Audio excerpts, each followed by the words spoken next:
కంపెనీలు కుదుర్చుకున్న పెట్టుబడుల ఒప్పందాలు వేగంగా అమల్లోకి వచ్చేలా చర్యలు చేపట్టాలని సీఎం రేవంత్ రెడ్డి అధికారులను ఆదేశించారు. సంస్థల ఏర్పాటు ప్రక్రియను నిరంతరం పర్యవేక్షించేందుకు రియల్ టైం డాష్ బోర్డు ఏర్పాటు చేయాలని తెలిపారు. ఎంఓయూలు కుదుర్చుకున్న కంపెనీలకి అవసరమైన భూసేకరణ సాధ్యమైనంత త్వరగా పూర్తి చేయాలన్న ముఖ్యమంత్రి పెట్టుబడులకు సంబంధించి సీనియర్ ఐఏఎస్ అధికారి ఆధ్వర్యంలో పూర్తిస్థాయి మానిటరింగ్ వ్యవస్థ ఏర్పాటు చేయాలని ఆదేశించారు. ద్వితీయ, తృతీయ శ్రేణి నగరాలు, పట్టణాల్లోని ఐటీ టవర్లను సద్వినియోగం చేయాలని తెలిపారు. ఎస్టీపీల ద్వారా శుద్ధి చేసిన నీటిని డేటా సెంటర్లకు వినియోగించుకునేలా ప్రణాళికలు రూపొందించాలని సీఎం ఆదేశించారు. తెలంగాణ రైజింగ్ సమ్మిట్, దావోస్ సహా ఇతర వేదికలపై ప్రముఖ కంపెనీలతో కుదుర్చుకున్న అవగాహన ఒప్పందాలు వేగంగా అమల్లోకి వచ్చేలా చర్యలు తీసుకోవాలని అధికారుల్ని ముఖ్యమంత్రి రేవంత్ రెడ్డి ఆదేశించారు. భూముల కేటాయింపు సహా ఇతర అనుమతులు మంజూరైన కంపెనీలు త్వరగా పనులు ప్రారంభించేలా చూడాలన్నారు. దావోస్ సహా ఇతర వేదికలపై వివిధ సంస్థలతో కుదుర్చుకున్న ఒప్పందాలపై ముఖ్యమంత్రి రేవంత్ రెడ్డి సమీక్షించారు. పనులు ప్రారంభమైన కంపెనీలు, అనుమతుల దశలో ఉన్న సంస్థలు, సాంకేతిక ఇతర కారణాలతో పని పెండింగ్లో ఉన్న కంపెనీల వివరాలను అధికారులు ముఖ్యమంత్రికి వివరించారు. ఫ్యూచర్ సిటీతో పాటు వివిధ చోట్ల సంస్థలకు కేటాయించిన భూములు, అక్కడి మార్కెట్ ధరలు, కంపెనీలు చెల్లిస్తాము అంటున్న మొత్తంపై అధికారులు వివరించారు.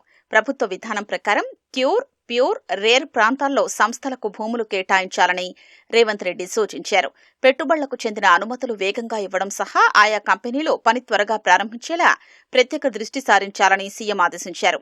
ఎంఓయూ కుదుర్చుకున్న కంపెనీలకు అవసరమైన భూసేకరణను సాధ్యమైనంత త్వరగా పూర్తి చేయాలని నిర్దేశించారు.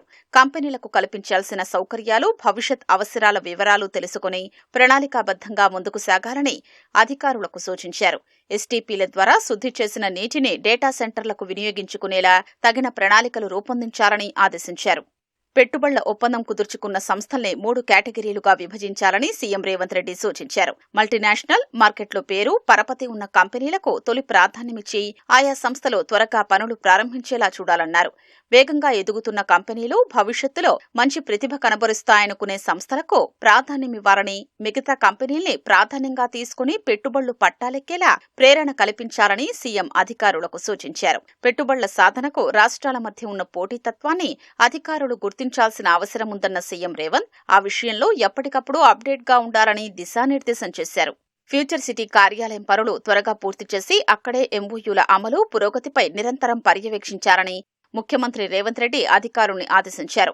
పనులు పూర్తయిన కంపెనీల ప్రతినిధులతో చర్చించి వాటి ప్రారంభోత్సవానికి అవసరమైన ఏర్పాట్లు చేయాలని సీఎం సూచించారు. ఎప్పుడెప్పుడు ఏ ఎంఓయూ కుదుర్చుకున్నాం, అవి ఏ స్థితిలో ఉన్నాయి, అమలుకున్న ఆటంకాలు, వాటి పెట్టుబడి, కల్పించే ఉద్యోగాలు వంటి వివరాల్ని ఆయా శాఖల మంత్రులు తెలుసుకునేలా డాష్ బోర్డు ఏర్పాటు చేయాలని, అందులో రియల్ టైం అప్డేట్ ఉండాలని సూచించారు. పెట్టుబడులకు సంబంధించి సీనియర్ ఐఏఎస్ అధికారి నేతృత్వంలో పూర్తిస్థాయి మానిటరింగ్ వ్యవస్థ ఏర్పాటు చేయాలని సూచించారు. తృతీయ శ్రేణి నగరాలు, పట్టణాల్లో ఏర్పాటు చేసిన ఐటీ టవర్లలో కొనసాగుతున్న కార్యకలాపాలపై ఆరా తీసిన ముఖ్యమంత్రి వాటిపై పూర్తిస్థాయిలో సద్వినియోగం చేసుకోవాలని సూచించారు. పరిశ్రమలు, ఐటీ రంగాలకు సంబంధించి జైకా నిధులతో చేపట్టనున్న పనులపైన ముఖ్యమంత్రి సమీక్షించి అధికారులకు పలు సూచనలు చేశారు. హైదరాబాద్ ఓల్డ్ సిటీలో మెట్రో పనులకు సంబంధించి మిగిలిన కొంత భూసేకరణను వేగంగా పూర్తి చేయాలని ముఖ్యమంత్రి రేవంత్ రెడ్డి ఆదేశించారు. హైదరాబాద్ మెట్రో రైలు పనులపై సీఎం రేవంత్ రెడ్డి సమీక్షించారు. 2 ఏళ్లలోనే చాంద్రాయణగుట్ట వరకు మెట్రో రైలు పనులు పూర్తి కావాలని ఆదేశించారు. 2వ దశ మెట్రో అనుమతులు, బహదూర్గూడ వద్ద హైస్పీడ్ కారిడార్ వరకు మెట్రో విస్తరణపై అధికారులతో సీఎం చర్చించారు.